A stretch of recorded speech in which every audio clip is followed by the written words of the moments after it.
আসসালামু আলাইকুম। রাজনীতির সর্বশেষ আপডেট সংবাদ বুলেটিনে আপনাকে স্বাগতম। সংবাদের শুরুতেই থাকছে সংবাদ শিরোনাম।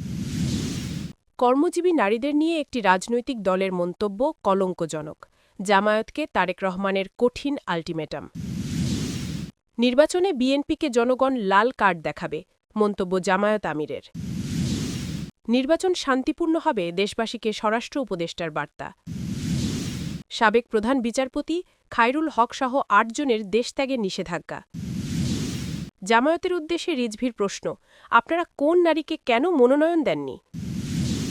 আজকের সর্বশেষ ও গুরুত্বপূর্ণ সংবাদে জানবেন, শৃঙ্খলা ও ধৈর্য বজায় রেখে জাতীয় নির্বাচনের দায়িত্ব পালনের আহ্বান সেনাপ্রধানের।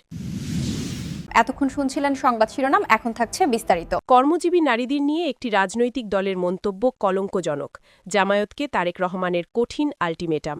একটি রাজনৈতিক দল কর্মজীবী নারীদের নিয়ে যে মন্তব্য করেছে তা কলঙ্কজনক বলে মন্তব্য করেছেন বিএনপির চেয়ারম্যান তারেক রহমান।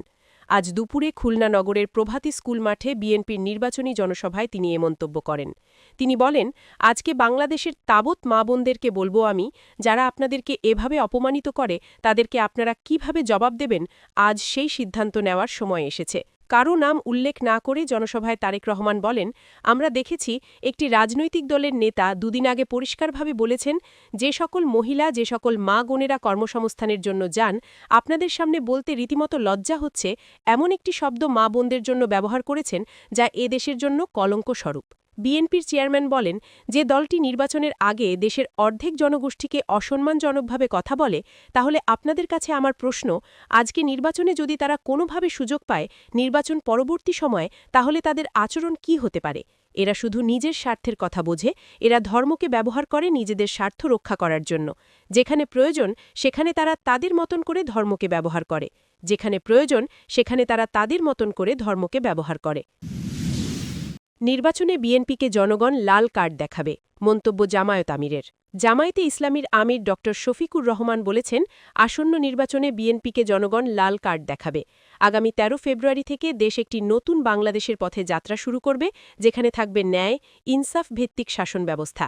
আজ দুপুরে কক্সবাজার শহরের মুক্তিযোদ্ধা মাঠে জামায়াতে ইসলামীর আয়োজিত নির্বাচনী জনসভায় প্রধান অতিথির বক্তব্যে তিনি এসব বলেছেন। এর আগে সকালে তিনি মহেশখালী উপজেলায় পৃথক আরেকটি জনসভায় অংশ নেন। ড শফিকুর রহমান বলেন, রাজার ছেলে রাজা হবে, এই রাজনীতিতে আমরা বিশ্বাসী নই। এদেশে এমপি, মন্ত্রী কিংবা প্রধানমন্ত্রী যেই হক না কেন, অপরাধ করলে তার বিচার নিশ্চিত করতে হবে। আইন সবার জন্য সমান, এই নীতিই আমরা প্রতিষ্ঠা করতে চাই।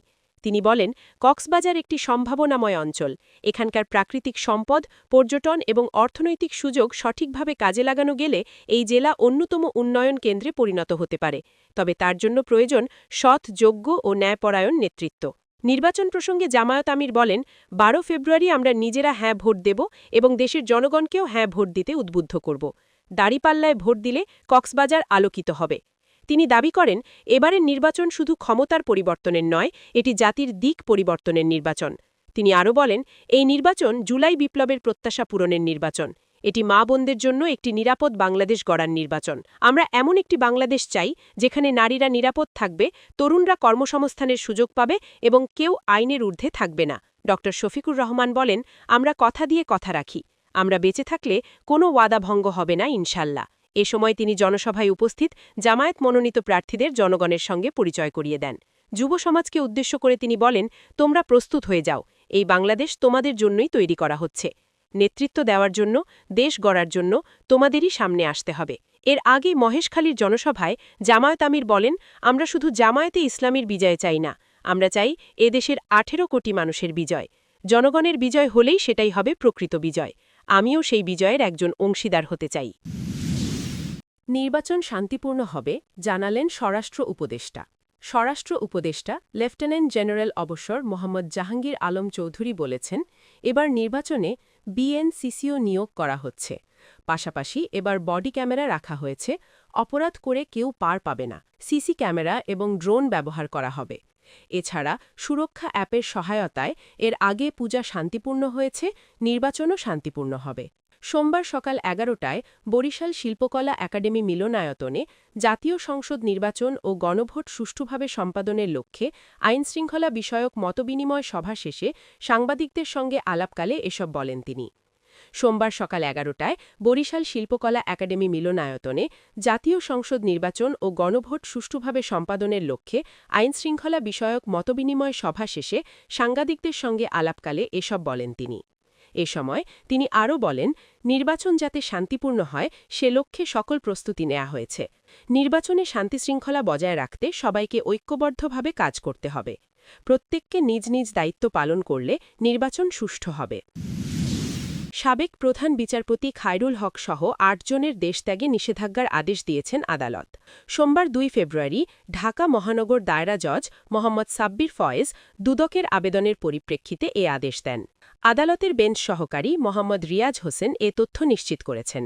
নিষেধাজ্ঞা দেওয়া অন্যরা হলেন রাজুকির সাবেক চেয়ারম্যান প্রকৌশলী মোহাম্মদ নুরুল হুদা, সদস্য অর্থ ও এস্টেট আ.ই.ম গোলাম কিবরিয়া, সদস্য মোহাম্মদ আবু বক্কর সিদ্দার, সদস্য পরিকল্পনা মোহাম্মদ আনোয়ারুল ইসলাম সিদ্দার, সদস্য এস্টেট আখতার হোসেন ভূঁইয়া, সাবেক যুগ্ম সচিব ও সদস্য উন্নয়ন এম মাহবুবুল আলম এবং সদস্য প্রশাসন ও ভূমি নাজমুল হাই। এদিন দুদকের সহকারী পরিচালক আফনান জান্নাত কেয়া তাদের দেশত্যাগে নিষেধাজ্ঞা চেয়ে আবেদন করেন। এর আগে গত বছরের ৬ আগস্ট মিথ্যা তথ্য দিয়ে ১০ কাঠা প্লট নেওয়ার অভিযোগে খায়রুল হক সহ ৮ জনের বিরুদ্ধে মামলা করে দুদক। মামলার অভিযোগে বলা হয়েছে, সাবেক প্রধান বিচারপতি এ.বি.এম খায়রুল হক প্লট বরাদ্দের শর্ত ভঙ্গ করে নিজের ক্ষমতার অপব্যবহার করেন। রাজুকের কর্মকর্তাদের প্রত্যক্ষ সহায়তায় সুদ মওকুফের কোনো বিধান না থাকা সত্ত্বেও প্লট বরাদ্দের জন্য সাময়িক বরাদ্দপত্রে শর্ত ভঙ্গ করেন। জামায়াতের উদ্দেশ্যে রিজভির প্রশ্ন, আপনারা কোন নারীকে কেন মনোনয়ন দেননি? বিএনপির সিনিয়র যুগ্ম মহাসচিব রুহুল কবির রিজভী বলেছেন, জামায়াতের আমির শফিকুর রহমান নারীদের অবমাননা করে কথা বলছেন। তার কথা শুনলেই বোঝা যায় তারা ক্ষমতায় গেলে নারী সমাজের ঘোর অমানিশা নেমে আসবে। তিনি বলেন, বেগম খালেদা জিয়ার নেতৃত্বে আপনাদের দল থেকে মন্ত্রী হয়েছে, তখন কেউ কোনো কথা বলেননি, আর এখন বলছেন কোনো নারী দলের প্রধান হতে পারবেন না। আপনারা কোন নারীকে কেন মনোনয়ন দেননি? সোমবার ২রা ফেব্রুয়ারি দুপুরে বিএনপি কেন্দ্রীয় কার্যালয়ের সামনে জাতীয়তাবাদী মহিলা দলের বিক্ষোভ মিছিলে শেষে এক সমাবেশে এসব কথা বলেন। বিএনপির সিনিয়র যুগ্ম মহাসচিব বলেন, ভেরিফাইড অ্যাকাউন্ট হ্যাক হয়ে যাওয়া রহস্যজনক। ভেরিফাইড অ্যাকাউন্ট হ্যাক হয়ে গেল, তাও আবার অল্প সময়ের জন্য। এইটা তো খুব রহস্যজনক। এ সময় জাতীয়তাবাদী মহিলা দলের সভাপতি আফরোজা আব্বাস বলেন, জামায়াতের আমির পুরো নারী সমাজকে অপমান করেছেন। আইডি হ্যাক হয়েছিল সেটা প্রমাণ না করতে পারলে জামায়াতের আমিরকে জনসম্মুখে ক্ষমা চাইতে হবে। জামায়াতের বিরুদ্ধে নারীদের রুখে দাঁড়ানোর আহ্বান জানিয়ে তিনি বলেন, এরা স্বাধীনতা বিরোধী ছিল। জামায়াতের লোকজন ৭১-এ মা বোনদের পাকিস্তানি হানাদার বাহিনীর কাছে তুলে দিয়েছিল। এ কথা ভুলে গেলে চলবে না। সমাবেশে বিএনপির স্থায়ী কমিটির সদস্য বেগম সেলিমা রহমান বলেন, আমির সাহেবকে নারীদের কাছে ক্ষমা চাইতে হবে শফিকুর রহমানকে, নয়তো যেই আগুন জ্বলে উঠবে সেই আগুনে পুড়ে ছারখার হয়ে যাবে জামায়াত। যেই মায়ের গর্ভ থেকে সবার জন্ম, সেই মায়ের জাতিকে পায়ের নিচে রাখতে চায় জামায়াত।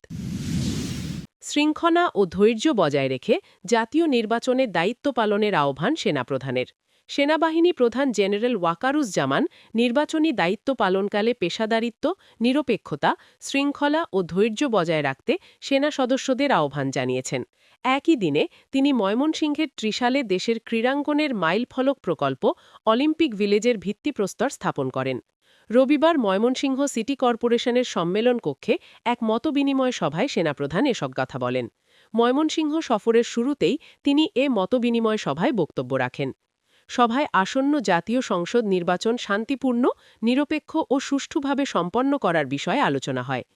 এতে ময়মনসিংহ বিভাগের ঊর্ধ্বতন সামরিক কর্মকর্তা, আইন শৃঙ্খলা রক্ষাকারী বাহিনী ও অসামরিক প্রশাসনের কর্মকর্তারা উপস্থিত ছিলেন। সেনাপ্রধান সভায় সেনা সদস্যদের বলেন, নির্বাচনী দায়িত্ব পালনকালে পেশাদারিত্ব, নিরপেক্ষতা, শৃঙ্খলা ও ধৈর্য বজায় রাখতে হবে। সাধারণ মানুষের আস্থা অর্জনে প্রতিটি সদস্যকে নাগরিক বান্ধব আচরণ প্রদর্শন করতে হবে। তিনি in aid to the civil পাওয়ারের আওতায় মোতায়েনকৃত সেনা সদস্যদের বিভিন্ন কার্যক্রম পরিদর্শন করেন এবং প্রয়োজনীয় দিক নির্দেশনা দেন। পরবর্তীতে তিনি বাংলাদেশ অলিম্পিক অ্যাসোসিয়েশনের সভাপতি হিসেবে ত্রিশালে প্রস্তাবিত অলিম্পিক ভিলেজের ভিত্তিপ্রস্তর স্থাপন করেন। তিনি আশা প্রকাশ করেন, এই প্রকল্পটি দেশের ক্রীড়াঙ্গনের অবকাঠামো উন্নয়ন এবং আন্তর্জাতিক মানের অ্যাথলিট তৈরিতে বিশেষ ভূমিকা রাখবে।